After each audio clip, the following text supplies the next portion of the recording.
So, nalagyan natin ng twist ang adobo natin.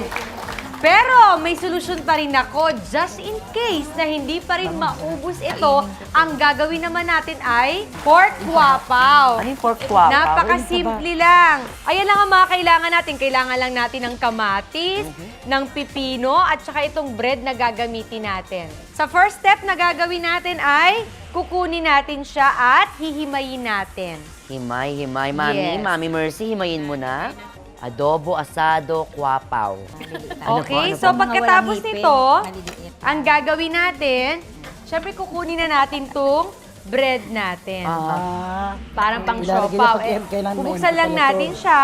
Kailangan may empty pala to. And then, alam mo yung sauce natin dito, yung sa ginawa natin sa pork asado, gagawin natin siyang pinaka-sauce dito. Di ba sa siopaw may Wow. nalalasahan tayong Yes. parang sauce? So, yun ang gagamitin natin.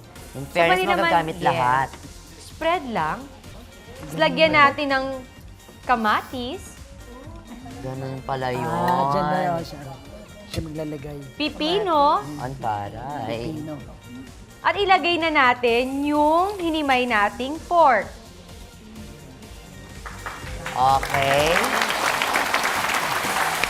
Ayan, ready to taste na ang ating ginawang guapaw, mga mamis! Sarap. Ano, oh. Matit, tikman mo Mami na. Merly.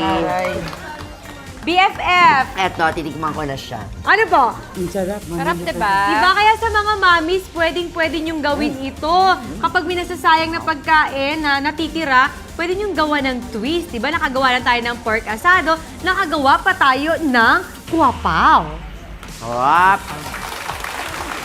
At syempre, pwede rin yan. Pag na-perfect niyo na yung kailangan gawin, pwede niyo nang ibenta. Diba? Makakatipid ka pa. Tama.